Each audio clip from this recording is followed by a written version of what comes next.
Chicken gravy செய்ய போகிறேன். அதுக்கு கொஞ்சம் தயிர் ஊற்றிக்கலாம். ஒரு அரை ஸ்பூனு கரம் மசாலா போட்டுக்கிறேன்.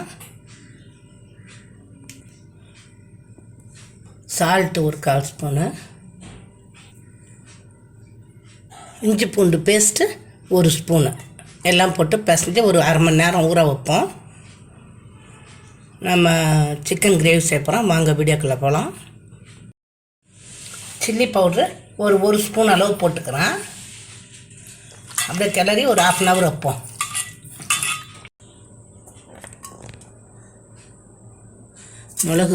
மிளகு சீரகம் 1/4 ஸ்பூனு, மிளகு ஒரு அரை ஸ்பூனு, ஒரு 3 வெங்காயம் கட் பண்ணி வச்சுருக்கேன், அதையும் போட்டுக்கலாம்.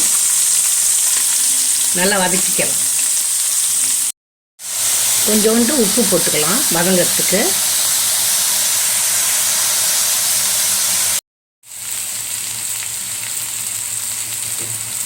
வெங்காயம் கண்ணாடி பதம் வந்துட்டு 3 தக்காளி கட் பண்ணி வச்சுருக்கேன், அதையும் போட்டு நல்லா வதக்கிக்கலாம்.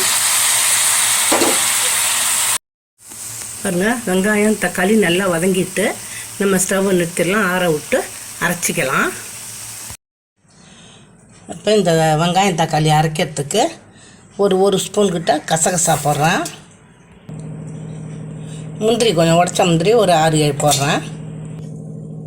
கொஞ்சமாக தேங்காய், சும்மா ஒரு டேபிள் ஸ்பூன் தான் தேங்காய். வானல் போட்டிருக்கேன். சிக்கன் தாளிக்க போகிறேன். அது கொஞ்சம் எண்ணெய் ஊற்றிக்கிறேன்.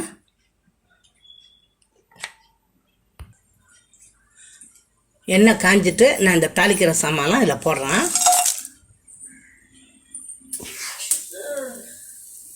மல்லித்தூள் 1 ஸ்பூன் போடுறேன். ஒரு அரை ஸ்பூன் ஒன்று. சில்லி பவுட்ரு ஒரு அரை ஸ்பூனு.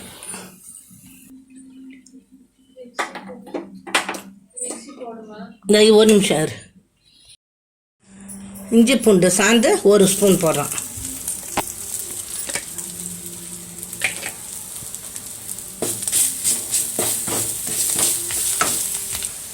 இப்போ சாந்தெல்லாம் போட்டு ஊற வச்ச கறியும் எடுத்து அப்படியே நான் அது கூட போட்டுக்கிறேன். போட்டு நல்லா வதக்கிக்கலாம். பாருங்க, தண்ணியே ஊற்றாமல் நல்லா வதக்கி ஒரு 10 நிமிஷம் மூடி போட்டு நம்ம வதக்கி விடலாம். பாருங்க, ஒரு 10 நிமிஷம் ஆகிப்போச்சு. இப்போ நான் அந்த அரைச்ச விழுத அதில் போடுறேன். போட்டு ஒரு 10 நிமிஷம் கொதிக்க விடுவோம். கொஞ்சம் தண்ணி ஊற்றி அலசி ஊற்றலாம். பாருங்கள், இந்த மிக்ஸி ஜாரில் கொஞ்சம் தண்ணி ஊற்றி எடுத்து நமக்கு திட்டமான தண்ணி எவ்வளோ பார்த்து நான் ஊற்றிக்கிறேன்.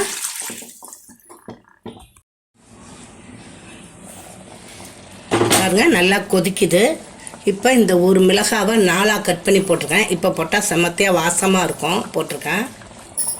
இப்போ இதில் கருவேப்பிலை, கொத்தமல்லி, புதினா 3 வச்சுருக்கேன். அப்படியே இதில் போட்டுடலாம். போட்டு திட்டம் பார்த்து உப்பு போட்டுங்க. நான் போட்டுக்கிறேன். இப்போ நம்ம ரெடி ஆகிட்டு ஸ்டவ் நிறுத்திடலாம். ரெடி ஆகிட்டு நம்ம இது இட்லி, தோசை, சப்பாத்தி, சாப்பாடு எல்லாத்துக்கும் நம்ம சாப்பிட்டுக்கலாம். நீங்களும் இதை மாதிரி செஞ்சு சாப்பிட்டு பாருங்கள். சப்ஸ்கிரைப் பண்ணுங்கள், லைக் பண்ணுங்கள், ஷேர் பண்ணுங்கள். இந்த வீடியோ பார்த்ததுக்கு நன்றி.